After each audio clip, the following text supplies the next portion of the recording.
everyone, and then we'll get started.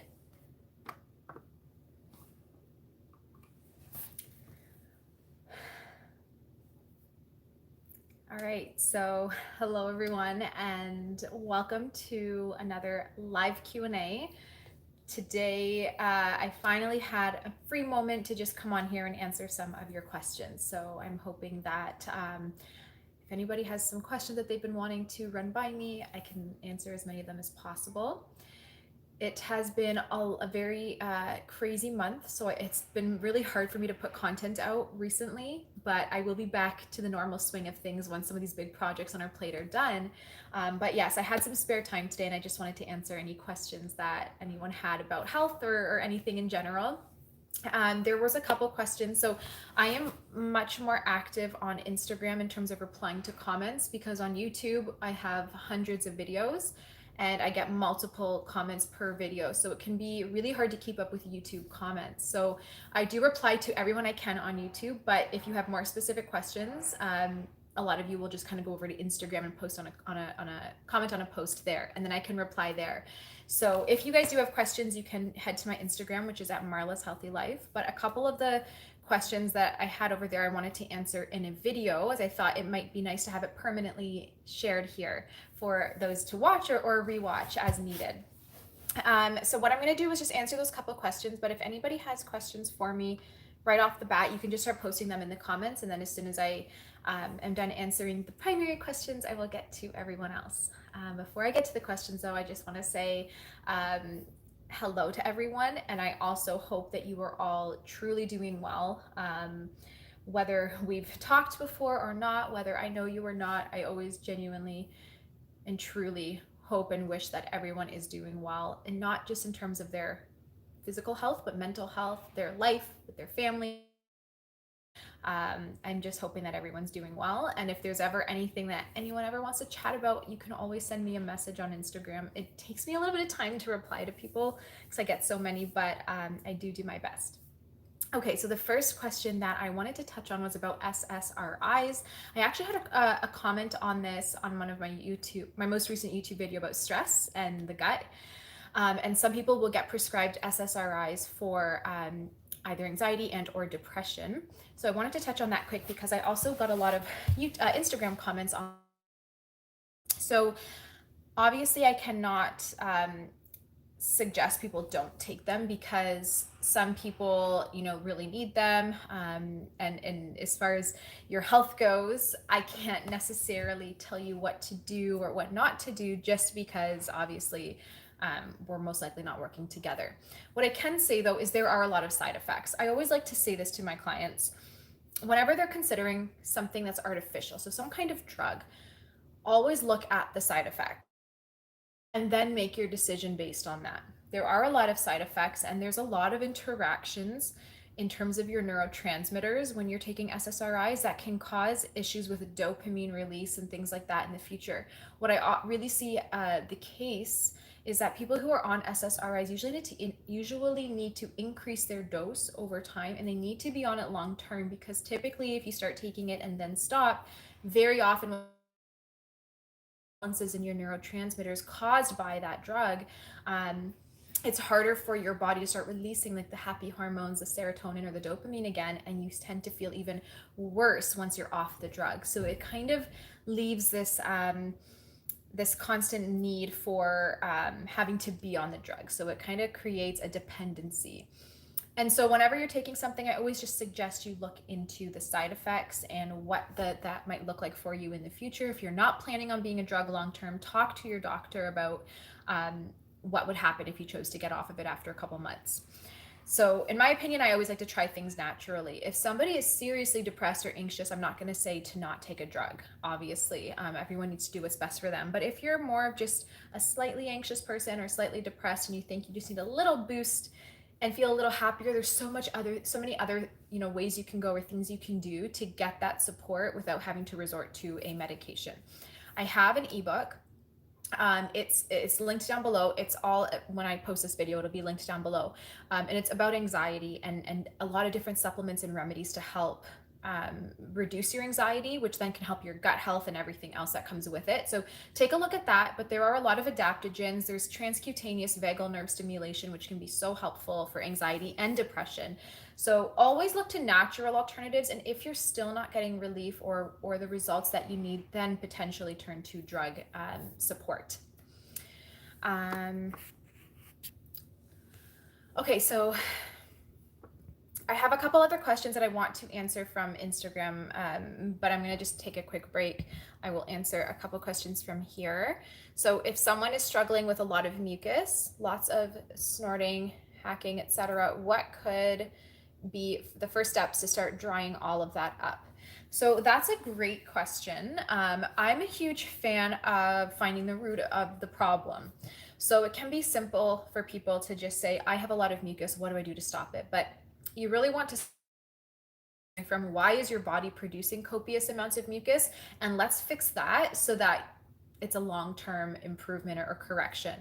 Typically, a couple things that will trigger a lot of mucus production. So first of all, if you're a person who feels like you kind of have to go a lot, like kind of like there's something in your throat you have to clear, or if you constantly have postnasal drip or a runny nose, if you wake up congested in the morning, if you snore or have like that hacking or anything like that, those are all signs and symptoms of mucus. However, for women as well, if you have a lot of vaginal discharge, that too counts as a lot of mucus production. So it doesn't just necessarily have to be you're coughing or have a runny nose. Mucus is in all different parts of the body, but a lot of things that will trigger mucus production are one, pathogens. So typically the more pathogens you have, the more damp your body becomes, and a lot of mucus is secreted. We have our mucous membranes. These are where IgA antibodies are going to be released, your sinuses, things like that. And so when there's a lot of dysbiosis, these mucosal glands are going to secrete a lot more mucus to try to push stuff out. So if your body has something it doesn't want, it needs to expel it. And a lot of times, if these infections or pathogens or things like that are in areas of the mucous membranes, your body will produce more mucus to try to expel it. So if you have some type of pathogen that's a respiratory area, your body's going, hold on, I think I was bad internet connection for a minute. But if you're if you have pathogens within the respiratory system and your body's like, I need to get this out, let's kill these pathogens, get them out, it's going to produce a lot of mucus to expel. So keep that in mind, that pathogens will dampen the body. I'll give you some tips on how to dry it up. But another thing is histamine. This also comes from pathogens. They produce a lot of histamine. So that's something to think about. If you have a lot of histamine production in the body, if your immune system is producing a lot of histamine, or if you're eating a lot of foods converting into histamine, you're going to want to lower that. So antihistamines, natural ones, supporting your methylation so you can methylate the histamine and get it out is important too. A third thing for mucosal production is food sensitivities and or allergies. So it could be environmental allergies, it could be food allergies, it could be dust allergies, etc. So just finding the root of it and then saying, well, let's get it out is really important. Another indication is poor drainage of the emunctories. So if your liver or your kidneys or your lungs or anything like that, if these organs of elimination are overburdened and congested and they can't pull toxins out, toxins are sitting in your system and your body's trying to expel them out another way. And one of the ways that your body will expel toxicity, again, is through mucus. So your mucous membranes will then be used more as an eliminatory organ for toxins. So then you'll want to do liver and kidney drainage to get toxins flowing the right way again, and that less of that mucus production. So what can we do? My favorite herb for mucus is a fantastic expectorant. It's called mullein leaf. It's Mullein. We have it on Pure Market. We have organic mullein leaf. It is a bag of a bulk herb, and you just make a tea with it, and it actually doesn't taste that bad at all. And you can drink that, and that will help your body start expelling and breaking up mucus. So initially, you're going to be hacking a lot more. You're going to notice that there's more discharge coming out of the body because that's your body grabbing all of the moisture and eliminating it. So mullein leaf is a great herb for that. Kidney drainage to get the toxicity out. I have liver and kidney drainage protocols on my membership platform, holisticspring.org. I also have a pathogen candida cleansing ebook. In there, it also includes liver and kidney drainage that can be done alongside a candida cleanse, which I would encourage if you have copious amounts of mucus. Again, it's an indication that there's pathogens and you need to clear that out. So my ebook, it's on my website, holisticspring.com, but I'll link it down below once I post this video too. So getting on a pathogen cleanse, kidney drainage in it, so you can do that. Adding mullein leaf to help is great. And then if you feel like histamine is your problem, if you have itching skin, if you have a lot of sensitivities to food or the environment, you would want to look into a antihistamine. I really like the Pure Encapsulations. It's called Hist Reset, so HIST Reset. And this is a really great antihistamine to try to lower it. A lot of people with MTHFR genetic SNP will have a difficulty methylating histamine. And in order for histamine to leave the body, it needs to go through the methylation. So if you're, not methylating, you have all this histamine just building up, and nowhere for it to go. So you're getting really inflamed, and that needs to be pulled out. I'm going to leave this question where I'm at, as that was a really long answer. Okay, so let me see now. How do I reduce hyperhidrosis or sweating? I'm vegan, I practice stress management, and I'm detoxing already. Okay, so our Spencer. This is, again, a question that can get a really long response, but I'm going to try to keep it simple. If you have excess sweating, again, where is the sweat coming from? You always want to get to the root cause. So where is the sweat coming from? From the skin. Why is something being eliminated through the skin? Because it can't get eliminated somewhere else. So automatically when someone comes to me and says, I have excess sweating, I get them on drainage. So liver and kidney drainage to start, as those are the #1 organs of elimination. And sorry, we have construction going on right now in our mudroom, so you're going to hear a lot of saws and stuff. Anyway, our liver and our kidneys are our #1 detox organs. They are where almost everything is getting eliminated. If they're congested, which they are for pretty much everybody, being in the modern world that we are in, your body, if they can't eliminate the toxins, your body's going to say, okay, let's get it out somewhere else. Let's try the skin, and it'll push things out through the skin. So excess sweating can be a sign that your emunctories are overburdened. Another symptom of excess sweating, and this depends person to person, but it could be estrogen deficiency. So if men can have this too, men do need estrogen, but this is more so an issue for women. Estrogen deficiency, so not enough good estrogen, can lead to excess sweating. Also could be blockages within certain, arterial systems or venous systems where you have a lot of plaque buildup. So typically, I know people have this opinion that anybody with a cholesterol issue or congestion in the arteries has to be a chubby person or has to be a person with a horrible diet, and that's not true. If you ever in your life had a lot of sugar, a lot of stress, smoked anything, whether it's marijuana, cigarettes, etc., had a lot of alcohol, or had any kind of chips or fast foods, even if you're eating really healthy now, if in your past you had a history of that, you most likely have cholesterol deposited into the arteries in areas where it's causing a little bit of calcification and congestion, and then you have this imbalance within the circulatory system, and that also throws off your metabolic system. And if your metabolic system is thrown off, you end up with insulin imbalances or blood sugar imbalances and things like that, which one of the symptoms of that is sweating. So you really need to get to the root of it. If you feel like you're a person who has a little bit more difficulty losing or gaining weight, if you're a person who tends to be craving a lot of sugars or feel like you have mood swings, any of the typical metabolic symptoms, I would say look at balancing out your cortisol, your insulin, and cleaning out your cardiovascular system, and that should help the sweating. If you're a person who just feels like, yeah, I'm not detoxing well at all, then maybe you want to look at just draining the liver and kidneys to get the toxins away from the skin. Now, the last thing I will say, if you are excessively sweating after you've started a detox, it's also an indication that you're detoxing too vigorously. So for people who are trying to detoxify without the proper liver and kidney support, what actually will start to happen is, say you're doing like a heavy metal cleanse, and you're pulling toxins out of your cells or wherever they are, They get dumped into the blood, and then from the blood, they need to exit. So they're typically going to try to exit through the liver and the kidneys. If they can't get out through the main emunctories, they're going to stay in your circulatory system and circulate and circulate. They're going to, cause a lot of inflammation to the body. And then they actually end up redepositing into your cells where they were in the first place because they couldn't exit. However, all of those toxins that you tried to pull out, a small amount will be sent out through the skin, which is a secondary elimination pathway. And so it's normal to see an increase in sweating and stuff if you're detoxing in an aggressive way without the right support. I hope this makes sense. If you guys have follow-up questions, you can post them. It's hard for me to get into too much detail, with such a limited time. All right.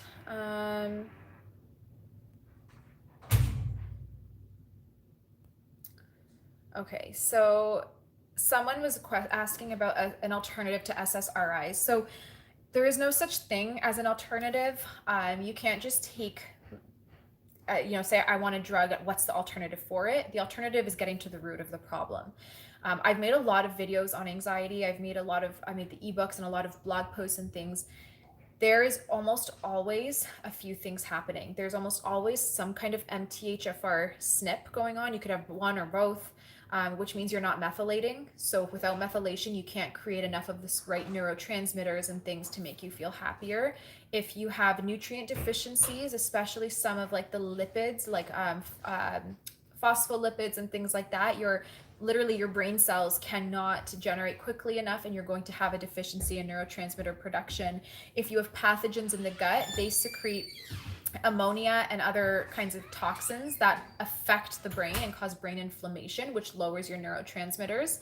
If you have congestion in the system, you don't get enough from liver and kidney drainage, or that cardiovascular congestion that I talked about a few minutes ago, you're not getting enough blood circulation to the brain, which again can trigger anxiety and stress. If you have and depression, if you have a damage to your vagal nerve, if you've ever had a concussion, or even if you just had a lot of inflammation in the gut, which has negatively impacted your vagal nerve, then you're going to also have poor vagal motor outflow, which also can trigger anxiety and depression. So there's so many root causes of it, and you do need to figure out which one of those is for you, and that's where a practitioner can help.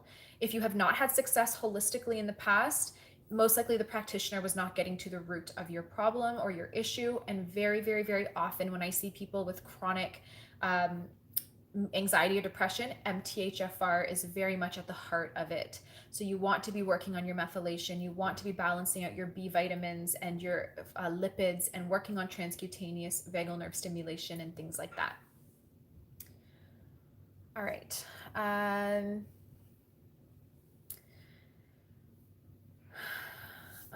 Let me see here. Oh, sorry guys, just looking through the questions. Okay, so tips for psoriasis. I've made a lot of psoriasis videos, lots and lots of posts and things. What is always the root, one of the many root issues of psoriasis, and pretty much all of my clientele are people with skin issues. I specialize in autoimmune and then skin issues specifically. I work with clients with all kinds of, rheumatoid arthritis and digestive issues, but my absolute niche is skin issues and then digestive issues with that. So what I've seen pretty consistently from client to client is that there is liver and kidney congestion. And when you start to drain the liver and the kidneys, and toxins can start coming away from the skin and the other organs of elimination back to the proper channels, so out through your urine and your stool, it can help to start clearing up the skin. So liver and kidney drainage should be done. A pathogen cleanse. Pathogens are in everyone, and almost everybody has some degree of dysbiosis.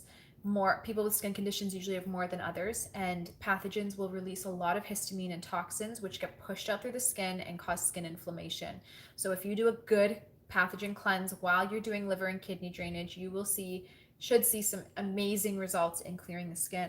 The third thing is immune dysregulation. If you have psoriasis, there's most likely Th22 dominance and Th2 dominance as well.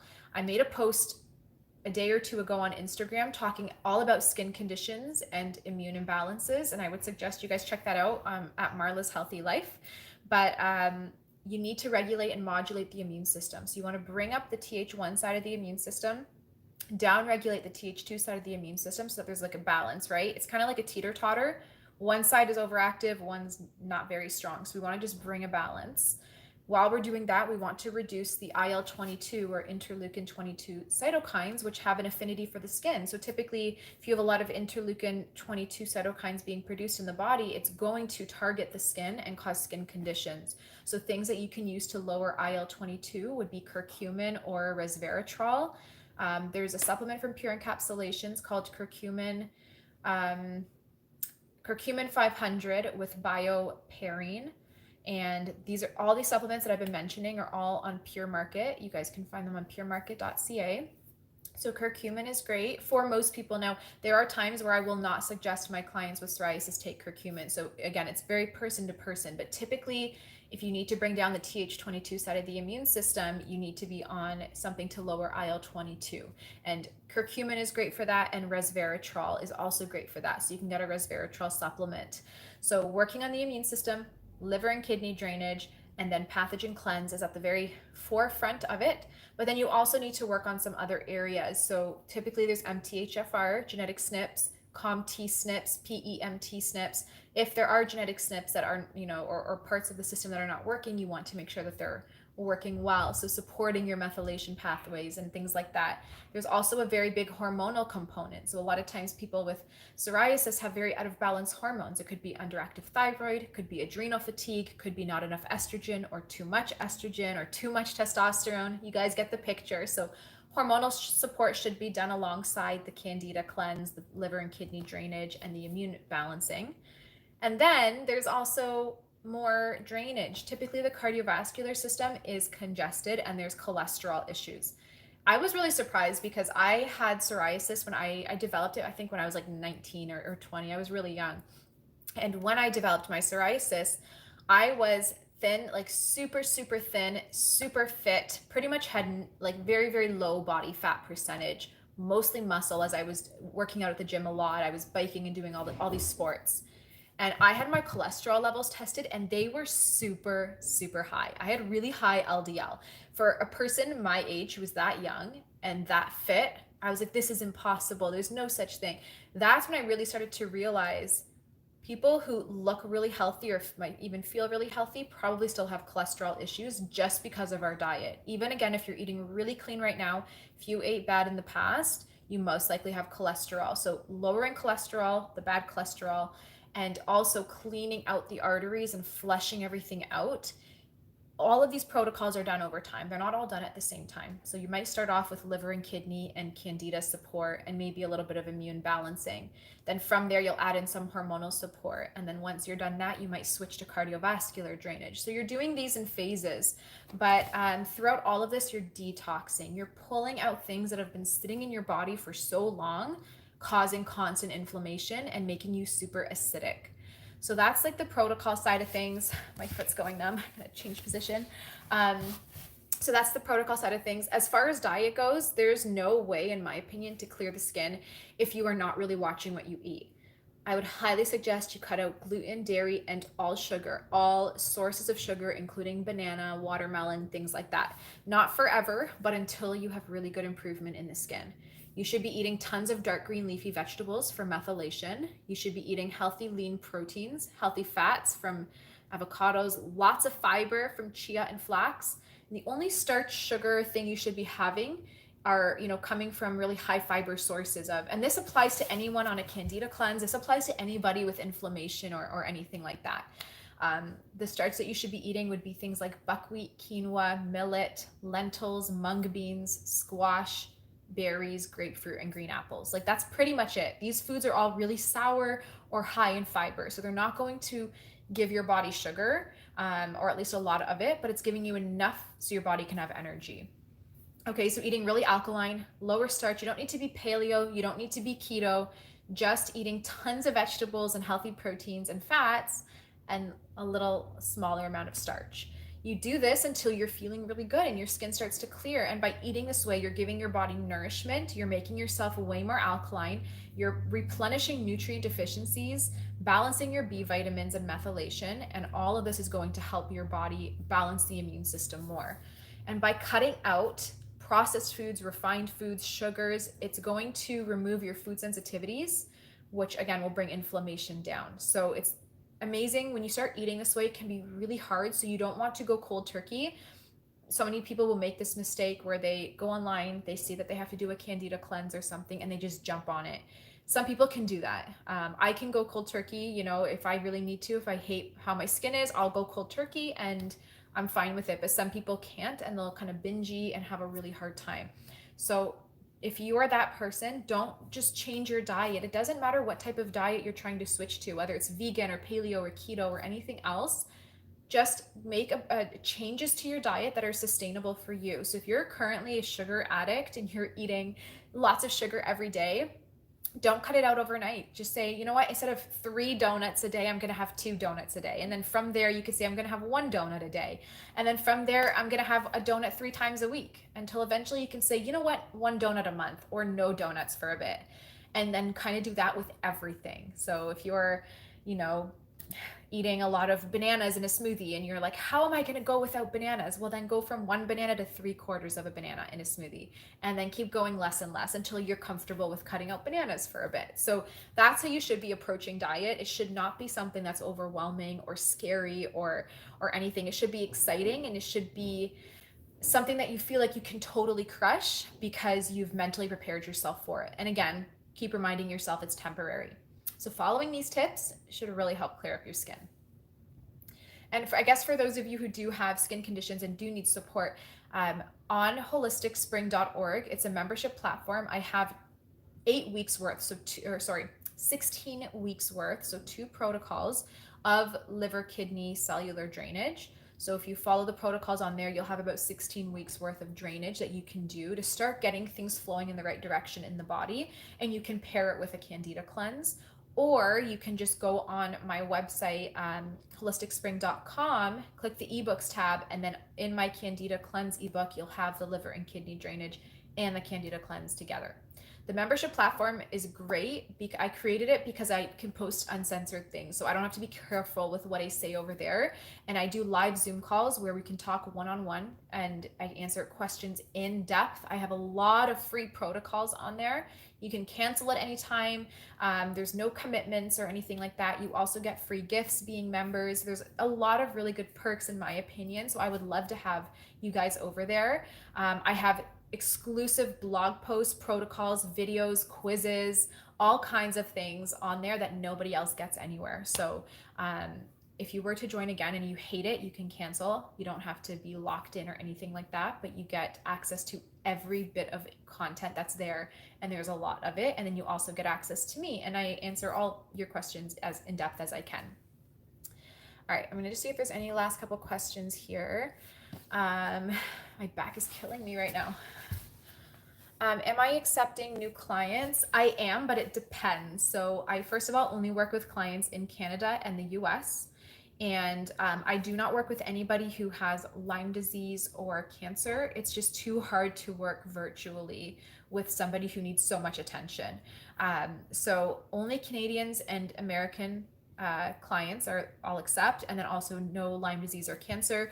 Thirdly, I'm fully booked until probably mid to end December or even into the new year now. So I am taking new clients, though it's just not for right now. If anybody does want to reach out for a consult, you can send me an email to health@holisticspring.com, and myself or my assistant will get back to you about scheduling something. All right. What is the link to my website? Okay, so I have 2 websites. I have holisticspring.org. .org is the membership platform where you get the protocols and all of that, you know, asking me questions and all that stuff. Then I just have my main website, which is holisticspring.com. And that one is where you can get ebooks. So you can click the ebooks tab and find ebooks. My third website is puremarket.ca, and that's where you can buy all the supplements and herbs that I was talking about. I will link everything down below once I post this video. It'll be all in the description box, or you can go to my older videos and go through the description. You'll see everything you need.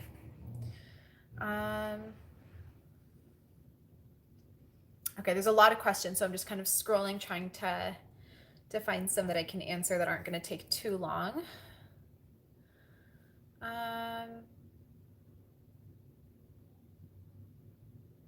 Okay, so let me see here. Can taking binders cause a detox reaction? So yes, it depends though. A lot of people's idea of a binder is different than mine. So we have detoxifiers, and sorry, it's so loud. We have detoxifiers, and then we have true binders. A binder is something that will soak up things in your colon and pull it out through your stool before, you know, toxins can reach the bloodstream and burden the liver and the kidneys. So binders would be charcoal or chlorella. These typically shouldn't cause too much of a detox reaction because it's pulling things out through your stool. That being said, for someone who is super toxic, they can be, if you're, I'm going to give it a second for the, I don't know if you guys can hear this, but I think it's really annoying. Okay, it's gonna happen again. But anyway, I'm sorry guys. There was no other time or place to do this. If you are really, really, really toxic, I'm gonna pull you closer too. So if you're really, really toxic and you're taking a binder, you haven't detoxed before, it's going to start killing some things in the gut and pulling some things out. So you will probably get some kind of detox reaction. That being said, things that are not binders, which people see as binders, are things like bentonite clay or diatomaceous earth. These to me are called detoxifiers. So these are going to kill pathogens in the gut, which means yes, you're going to have a detox reaction if you are not on drainage at the same time. So binders like chlorella and charcoal soak things up. It's kind of like a sponge and pulls it out through your stool. So less of a detox reaction from those versus something like a bentonite clay or diatomaceous earth, which I'll wait a second, which are going to kill pathogens and then cause a stronger reaction. I hope that makes sense. Okay, I'm probably gonna end the video soon just because it's getting louder. I don't know what they're doing, but construction's always a good thing if it means things are moving along. Okay, really quick, I have high blood sugar levels for so long, I'm on insulin. Yeah, so the longer you've had issues with insulin and blood sugar, the more permanent damage there is, because our body needs specific amounts of insulin and our blood sugar to be very balanced for proper health. So the longer you've had it, unfortunately, the more damage there is. I have a full protocol on or like information or post on type 1 diabetes on my membership platform. But I also talk a lot about insulin resistance too. So a lot of times people who have cellular toxicity, where there's a lot of toxins in the cells because they couldn't exit through the liver, kidney, so they just build up and your body starts storing them in cells. They damage the cell membrane, and the cell membrane is what pulls in sugar and insulin and things like that to make ATP or energy. If the cells are toxic and that cell membrane or cell wall is damaged, which usually it is, your cells are not recognizing insulin as much. And insulin's kind of like, hey, I'm over here with glucose, take me into the cell, and your cells are kind of like, we don't see you there. So usually you need really increased levels of insulin for the cells to actually be able to pull glucose inside the cell. And so this can cause this insulin resistance, which is very much at the heart of metabolic issues, PCOS, things like that. And that in turn causes blood sugar imbalances, and it puts a lot of pressure on the pancreas to then keep pumping out more and more and more insulin to meet the needs of the cells. So it really depends on what your situation is. If your pancreas is just strictly not pumping enough insulin, then it's a pancreatic issue that you would need to be addressing. If it's just purely insulin resistance, where your pancreas just can't keep up because you need more and more and more insulin, then that's more of a cellular issue. You want to be draining your cells. So it really, really depends. There are certain autoimmune conditions or autoinflammatory conditions which damage the cells of the pancreas, It'll damage the cells of the pancreas and cause pancreatic insufficiencies or issues with insulin. So again, you just really got to figure out what the root of the problem is for you. But I will always do drainage therapy. So I do pancreatic drainage. I'll do pancreatic stimulation if the pancreas is like sleeping and not producing enough insulin, or if it can't produce enough insulin, then we'll do support to make it your pancreas produce more insulin. And then we'll do things to get the glucose into the cells where it's needed. So we work a lot on the metabolic system. We do things like inositol and ubiquinol and things like that, lipoic acid, to get the glucose and things into the cell. So it's a really deep topic, and there's a lot to address, and it really depends. But like I said, I have a post talking about diabetes and things like that on holisticspring.org that I think might give you bring a lot of information and light to this issue for you. So yeah, I don't know if I can answer it much more without knowing more about the situation, but for some people, depending on how early on it is, there's lots we can do. For others, it's more about just maintenance at that point. And some people do have to be on insulin lifelong, so it just depends on the person.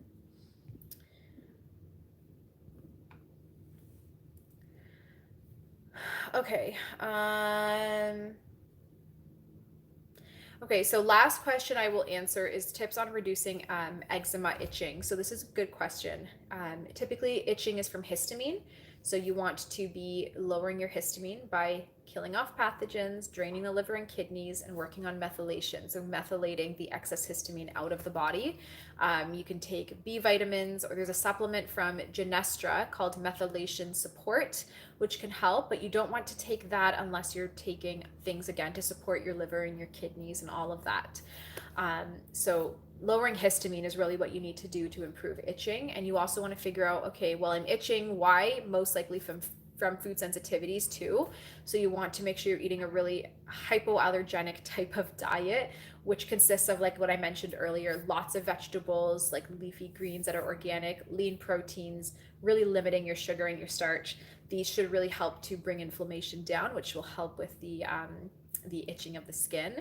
I also find that hot Epsom salt baths can be really nice and soothing for the skin too, but you really want to get to the issue from internally by improving your diet and lowering histamine and doing a pathogen cleanse and draining the liver and the kidneys.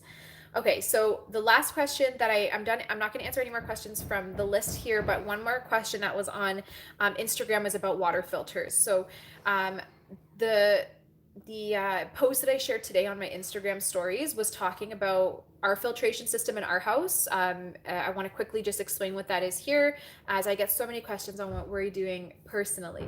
So I mentioned this on Instagram, so please head over to Instagram to get like the full rundown of exactly what we're using to filter our water, our shower water, and everything. But water is a great source of toxicity for most of us, and it's something that we are all drinking 24/7. Water will have heavy metals and parasites and glyphosate and other chemicals, including birth control and plastics and everything else. So it's something that does need to be filtered, and a lot of the things in water absorb through the skin, like chlorine, heavy metals, etc. So what I suggest personally is getting a filter that's within your budget that will filter as many things as possible. So we are on cistern water, and if you're curious exactly what that is and all of that, head to Instagram at Marla's Healthy Life. But we are on cistern water, and we have a filter for the entire house. We have a UV light to kill pathogens and bacteria, and then we have a sediment filter, carbon filter, chlorine and heavy metal filter. Then all of that filtered water that's coming through our house being already filtered, we filter again to drink. So we'll put it through the Berkey. We have a Berkey filter, which will filter pretty much everything you can think of. And that's what we use to cook our food, for drinking water, for making ice cubes, for diffusing, etc. We also do have a Berkey shower head, which I took off because we were cleaning our shower and I haven't put it back on. We don't technically need it because our filters already filter the chlorine and everything, but I had it on there anyway. I should probably just put it back on. But we do have a shower head filter that goes, like, just filters the water through the hose head. So that's what we're doing. If you want specific information on what everything's filtering and exactly our setup, you can again head to Instagram, but that's about it. I'm going to end it here because it's getting really loud. But I hope that you guys have a wonderful weekend. I know for us, we are going to be doing just some family time, and I'm going to try to go out for a walk or something and get a little bit active because I have not exercised or done anything this week because it's been so hectic. So that's what we're gonna do probably tonight and then tomorrow. But I hope you guys have a beautiful weekend. Enjoy the last little bit of fall before winter approaches. I'm already into like all the Christmas music and stuff. I know it's so soon for most people, but I'm like going full blown Christmas, so I'm gonna be starting to decorate in a bit and stuff. But for those of you who live in the US, happy early Thanksgiving if I don't come on here for another live before then. And yeah, just enjoy your weekend with your families. And again, I hope you are all staying healthy and safe, and I will see you soon.